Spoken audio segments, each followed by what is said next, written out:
Tout juste quelques réflexions sur le livre de Josué que nous venons d'entendre.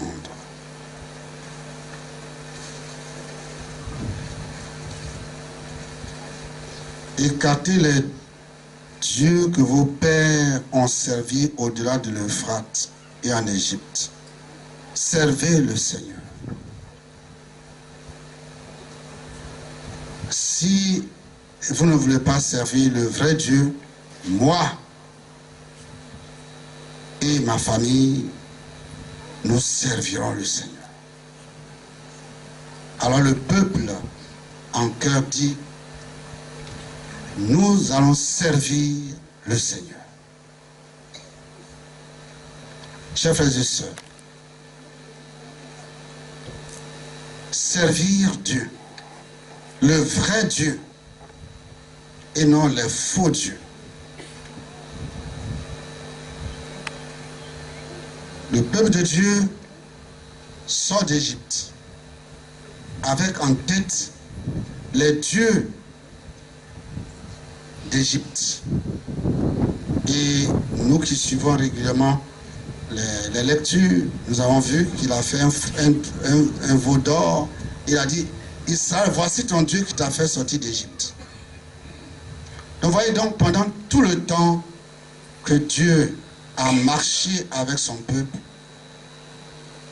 il a aidé à avoir une idée juste, une idée vraie de ce qu'il est. Il n'est pas un faux Dieu. Il est un vrai Dieu. Il n'est pas un Dieu mangeur d'herbes. Et aujourd'hui, Josué met le peuple devant ses responsabilités. Est-ce que vous voulez servir le faux Dieu ou vous voulez servir le Dieu d'Israël? Le peuple a dit, oui, nous voulons servir le peuple, le Dieu d'Israël. C'est très bien. Nous, aujourd'hui, on a été baptisés. Est-ce jusqu'aujourd'hui, nous avons servi le vrai Dieu ou les faux dieux? Les faux dieux. Les dieux que nos pères ont adorés. Au bord de l'eau, la forêt, etc. Ça, ce sont les faux dieux. Ce ne sont pas les vrais dieux. Et nous sommes encore ancrés là-dedans. Aujourd'hui, le Seigneur nous demande d'avoir une position claire. Est-ce que après ce pèlerinage, nous irons encore déposer les œufs au bord de l'eau, les poulets par-ci par-là, pour adorer les faux dieux? Aller chercher les ceintures de sécurité, etc., etc., les faux dieux. Les faux dieux sont attirants parce que on peut toucher ce qu'ils demandent. Mais le vrai Dieu, il est invisible. Le Dieu de Jésus-Christ, il est difficile à servir, à trouver. Alors, bien que chrétien, on vient prendre la communion, etc., et puis on retourne. Voilà. Et puis on dit, ah, on est chrétien, mais on est africain aussi. Voilà ce que nous faisons. Aujourd'hui, c'est le radicalisme. Ou Jésus-Christ, ou rien. Bon, vous allez me dire, l'abbé, nous, c'est fini depuis, on n'a plus affaire au Tanoé, au machin, tout ça, c'est fini. D'accord. Bravo. Si c'est fini, dans ces temps, maintenant il y a les dieux modernes, les faux dieux modernes. Rose-Croix, franc-maçonnerie, et Kanka, etc., etc. Ça. Maïkari, tout ça. Les faux dieux. Au début, c'est épatant, c'est attirant. Mais au finish, on perd notre âme. On perd notre âme. Et là aussi, on vous dit non, on peut être chrétien et être Jésus-Christien. On peut être chrétien et être franc-maçon. Ceux qui disent ça. Ou bien, ils ne connaissent pas réellement leur foi catholique, leur foi chrétienne simplement, qui est basée sur Jésus-Christ seul, ou bien ils ne connaissent pas encore ce qu'ils professent. Franc-maçonnerie, ils ne connaissent pas encore ça. Parce que ces choses-là, vous initiez, vous ne connaissez pas ce qui est en haut là-bas. Ceux qui sont en haut là, ils savent ce que vous faites là. Mais ceux qui sont en haut, ce qu'on leur réclame, est-ce que vous êtes prêts à offrir une personne que vous aimez de tout votre cœur? Voilà. Voilà ce qu'on vous propose. En échange de l'ascension sociale. Voilà. Mais n'oubliez pas ce que Jésus a dit.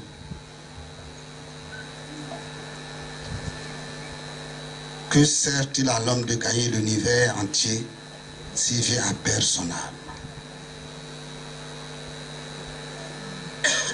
Troisième chose, catégorie de personnes qui est enclin au faux Dieu, c'est nous-mêmes. Nous-mêmes, nous pouvons fabriquer nos idoles.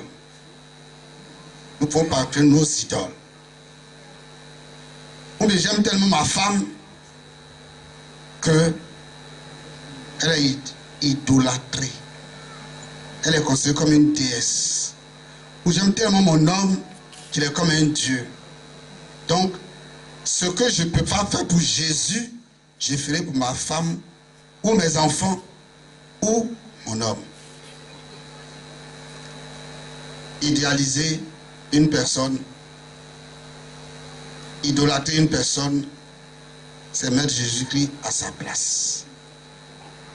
Ça, c'est un faux Dieu. Après, quand la personne vous trompe, vous dégringolez et votre femme est perdue.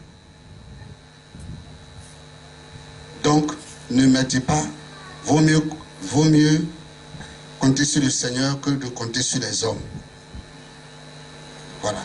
Donc, une manière d'idolâtrer les personnes, c'est nous-mêmes. Saint Paul a dit, leur Dieu, c'est leur ventre. Quand on est devant la bière, oh maintenant la nouvelle bière, ivoire. On oublie d'aller à l'église.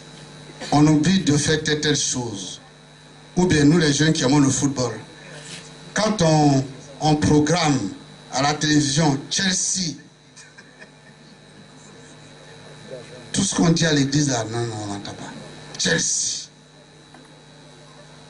Et maintenant que Drogba n'est pas là, mais c'est affectif quand même.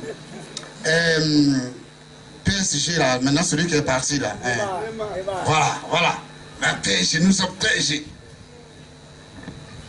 À tel point qu'on ne va plus à l'église parce que le match va passer. Ou on n'ira pas à la réunion, ou bien on n'ira pas faire quelque chose parce que le match va passer. Il faut que je regarde le match d'abord, avant les choses de Dieu. Idolâtrie. Les femmes. Pour feuilleton là. Idolâtrie. Donc, voyez, la nouvelle idolâtrie, c'est la télévision. Ça nous prend tout entier. Alors faisons attention. Qui on veut servir? Si on veut servir Jésus-Christ, il a des exigences. Il doit passer avant toute chose. Amen. Amen. Demandez à la Vierge Marie, elle qui a su tout abandonner, qui a dit oui pour suivre Dieu, demandez-lui de nous aider à ne pas idolâtrer tout ce qui nous environne. Et le monde maintenant est fait de telle sorte que Dieu ne soit plus connu et aimé. Bon, vous voyez maintenant. Maintenant là, c'est homme qui doit se marier, femme et femme qui doivent se marier. Maintenant on va jusqu'à dire, bon, l'homme peut se marier avec un animal. Bon, enfin, vraiment. Vous voyez?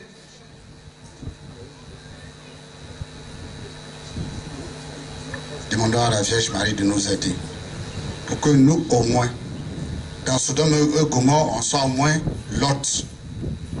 le neveu de Abraham, au moins qu'on soit sauvé de cette engeance de rebelles, tous ceux qui sont contre Dieu.